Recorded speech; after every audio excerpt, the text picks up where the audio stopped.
From the New York Times, I'm Michael Barbaro. This is The Daily.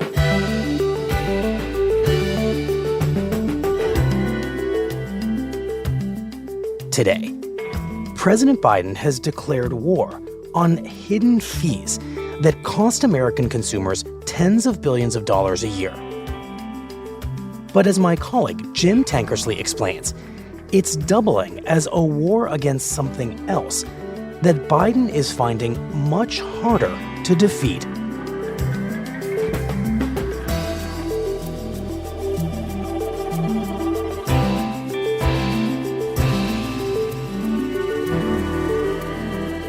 It's Wednesday, May 22nd.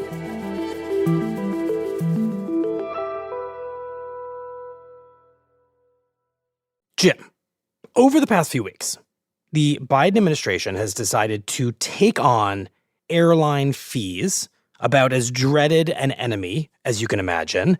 And I want you to just describe what the president has done.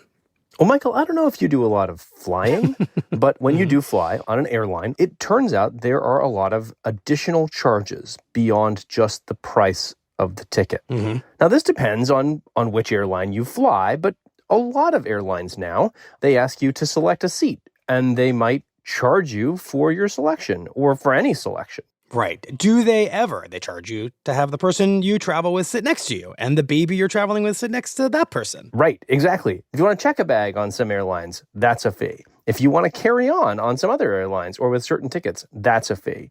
And so what we have are several airlines that have adopted sort of a business model where you charge low ticket prices up front, but then you add fees throughout the process, and by the end, your ticket could double. Right. And just to name a couple names, why not? Spirit, Frontier, that's how they operate. Sure. And then even the bigger guys, like American and United, have started charging some more of these fees too. So fees are sort of on the rise across the airline industry.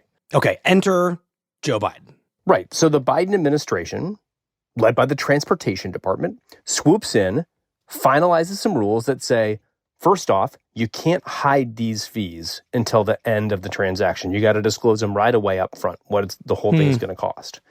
And second off, there's some fees you can't charge at all, particularly you can't charge parents to sit next to their kids. So the way the administration envisions it, when you go to your favorite travel site, now you would see like an itemized list of all the fees. Like here's what it could actually cost and what it could actually add up to. And you'll see it right away when you're comparing what it costs between certain airlines. So you have a better sense of, what would the final price be at the end compared to the final price I'm seeing now. Okay. It's difficult, Jim, for me to imagine anyone not welcoming this kind of a rule. I mean, it's the equivalent of free ice cream on Friday in the office. Everybody is going to like this rule, right? I mean, and that would seem to be the point. Yeah, that's a big reason why Biden and his administration are doing this. They are leaning into helping consumers with something that really annoys them. And that's part of a bigger push. Biden has made a real concerted effort across the last few years to target what his administration calls junk fees, which are just particular fees and hidden costs that dog you in all sorts of parts of your life as a consumer and that just annoy people. This is just a pattern of Biden saying, I'm going to tell corporate America, you can't hide these fees, or in some cases, you can't charge the fees that you've been charging. But for Biden in the last few months, this push on junk fees has taken on a much larger importance than just pleasing the crowds. What do you mean? It has become one of his go-to ways of trying to show Americans that he's working to solve what everybody says is their biggest economic problem right now, which is high prices. In other words, inflation. But of course, fees for an airline ticket and seat aren't exactly inflation. No, this is not tackling the big drivers of inflation. The prices that people are upset about, which have risen very fast under Joe Biden compared to previous presidents, are things like groceries and housing and restaurant meals and cars. Yeah, cars, trucks, the things you buy in a lot. Basic necessities of day-to-day life. Ticket fees and airline fees are a very, very small part of that. But this is an area he can affect. And so much else on inflation is not really under Biden's direct control, at least not in the short term. And so tackling junk fees for the president has become a way to show Americans, hey, I'm trying, on an issue that he really can't do much about right now, but that is really dragging on his presidency. Got it. You're saying that Joe Biden's crusade against fees is kind of a inflationary proxy battle. If he can tackle fees and make people feel like he's in their corner when it comes to these hidden costs in their life that are so annoying and painful, then he's going to create a halo effect in which inflation, this broader problem that he has less ability to conquer, will feel perhaps less painful. That's exactly right. I mean, there is a larger strategy by the Biden administration to address what they call corporate greed when it comes to prices. But junk fees are the president's most concrete and kind of go-to way of connecting with voters on the issue. It's like Biden and his brain trust built this nice little policy canoe early in his administration. You know, something that's like fun and gets you around a small waterway. But now they're taking it to sea because people need to see that he's out there on the water trying to get things done in the much bigger problem of inflation. Right. Why don't you walk us through what this crusade has looked like from the start? If the airline fees are feeling like an end point and perhaps the marquee project of this effort, where does it start and what kind of ground has it covered? So Biden's push on junk fees starts in the summer of 2021, and he issues this huge executive order, sprawling, about competition, all the ways he wants to bring competition back to the U.S. economy. Mm-hmm. And embedded in there is the first root of a real action on junk fees, like airline fees. And driving that is this really deeply held theory among a lot of the president's economic advisors that corporate America has gotten too much power when it comes to how it interacts with consumers. So this starts as an effort to improve the economy in ways that Biden's advisors really think will be very helpful at the individual level and beyond. Now, at the same time, two things happen. One, inflation starts to really blow up that summer. And two, polling starts to show that people really like the idea of going after corporate America on hidden fees. Mm-hmm. And so by 2022, in the midterm elections, when the president's being hammered by Republicans on inflation, he turns around and starts talking on the campaign trail about going after corporate America for junk fees. That this is the first signs of him sort of saying, okay, prices are high. I'm fighting back. I'm fighting big corporate America. So politics is clearly and firmly at play here. Yes, exactly. Okay, and what kind of action does this start to translate into? Well, it's Washington, so these things take time, but branches of the federal government start to propose and then eventually finalize rules going after a whole host of hidden fees across various industries. So, for example, the Consumer Financial Protection Bureau takes aim at overdraft fees for people who have bank deposits. You know, if you bounce a check or try to make a payment and it's beyond what you have in your bank account, the bank can charge you a fee. Typically right now for large banks, it's about $35 every time someone overdraws their account. So the Bureau proposes a rule that basically caps the amount that banks can charge for an overdraft fee.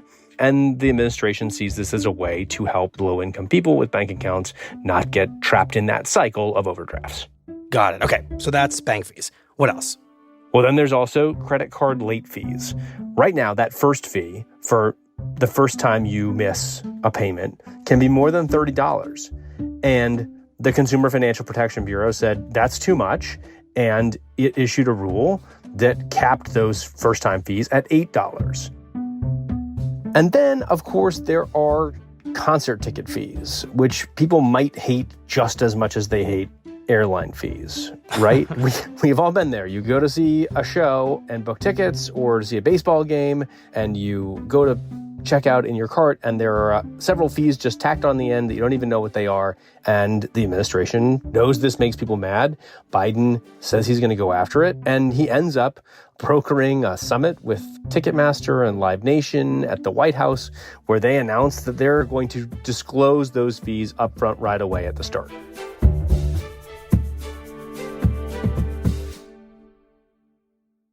So in this case, the government didn't need to issue any kind of new rule. It just needed to invoke the power of public shaming.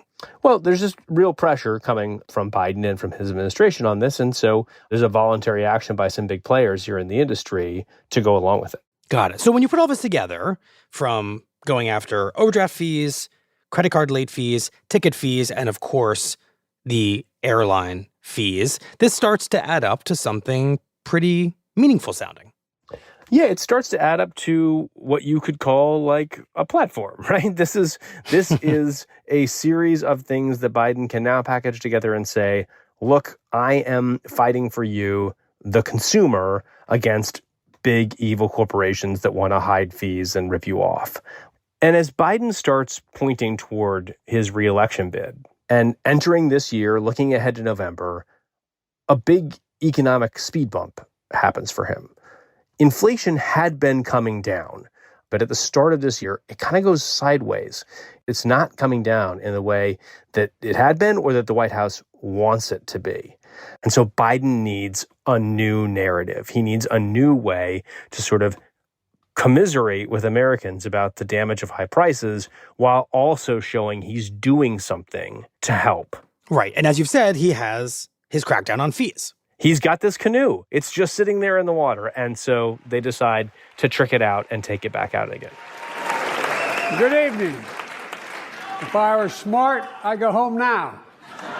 You could see the importance of junk fees to Biden's overall message about fighting corporations and trying to bring down inflation in this year's State of the Union address.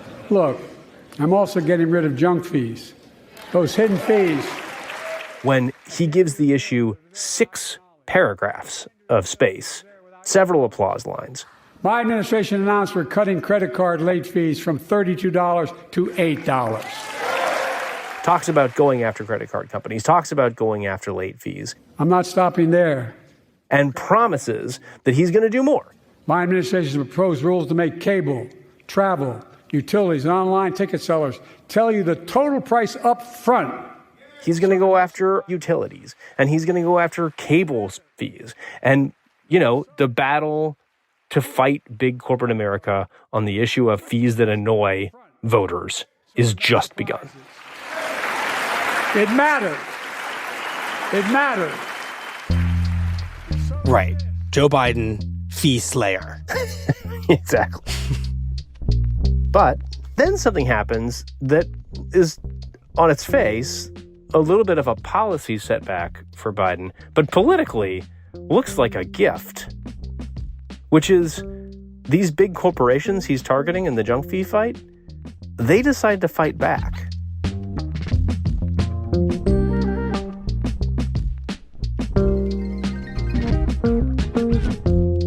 We'll be right back.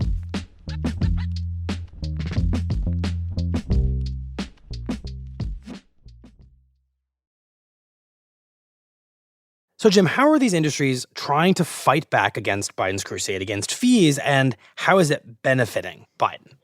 Well, the fighting back part is easy. They are suing Biden and his administration in federal court. They are trying to get judges to stop the implementation of these regulations. So take, for example, the credit card companies, the banks. They are suing, saying, hey, this is politics. This is not what the law allows, and the federal government just does not have the authority to intervene and set these low limits on how much we can charge in a private transaction for people with a credit card. So it's a very traditional business argument against government regulation, and just recently, a judge in Texas agreed with them and paused the regulation while the lawsuit proceeds. And the airlines are making a similar argument. They're suing Biden as well.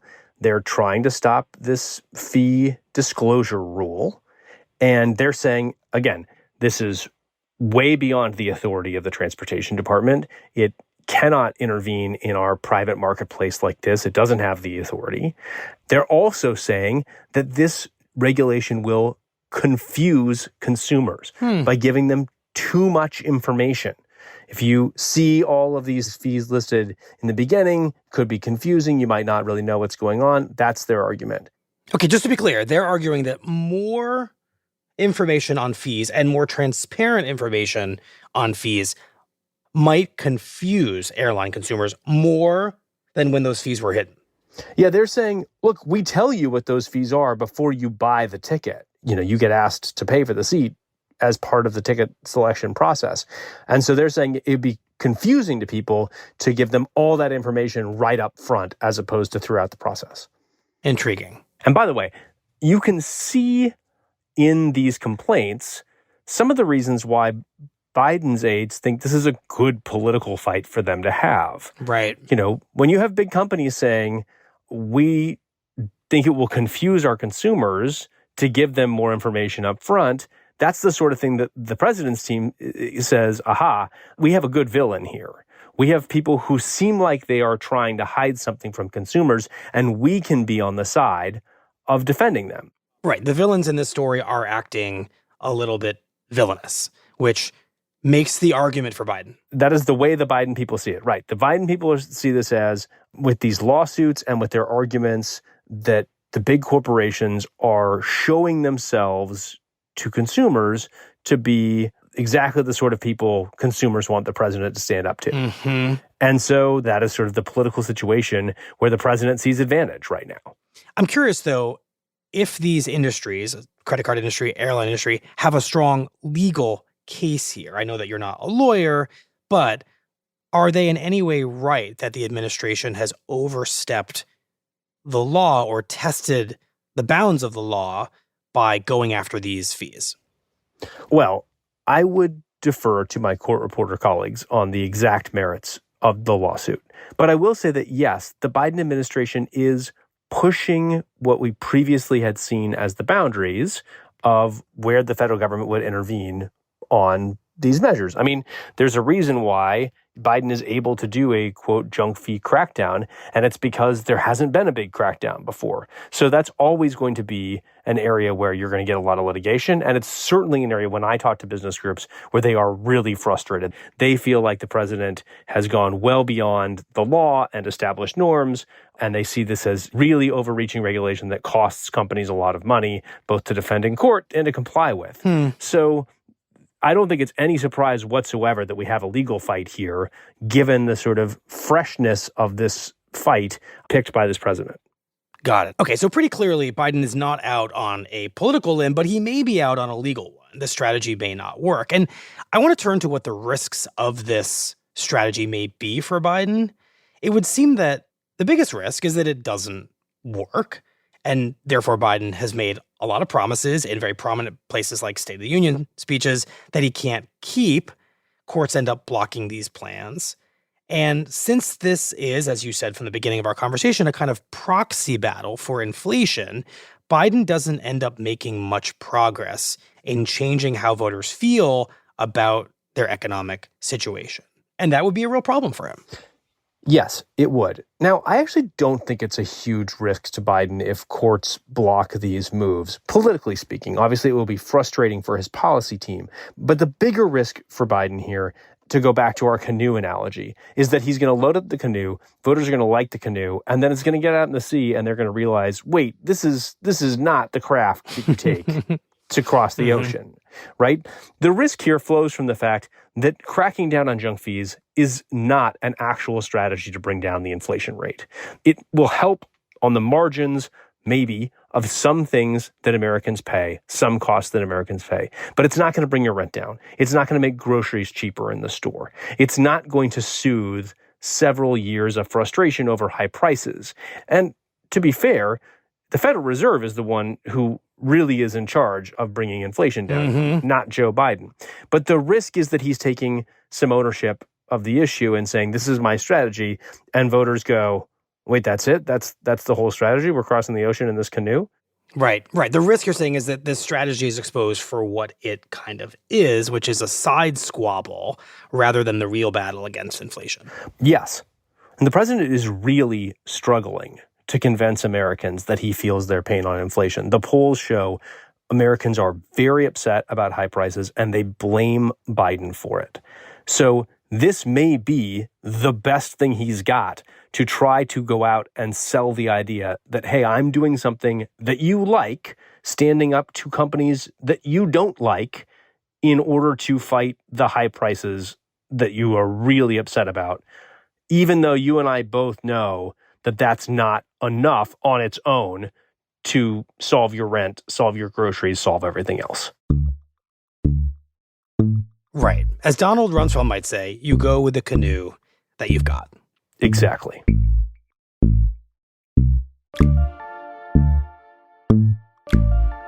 Well, Jim, thank you very much. We appreciate it. Thank you very much.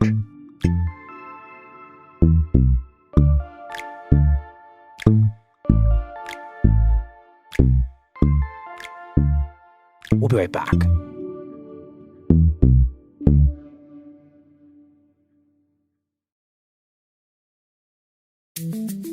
Here's what else you need to know today.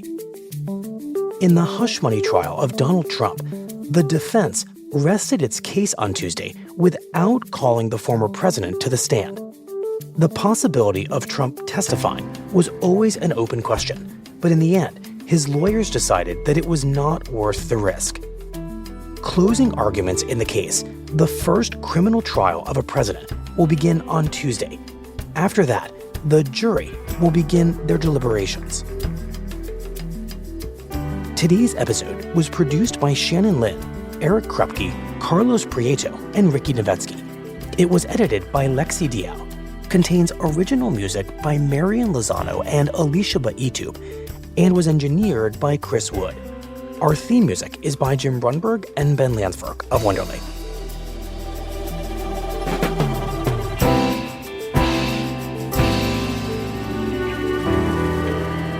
That's it for the Daily.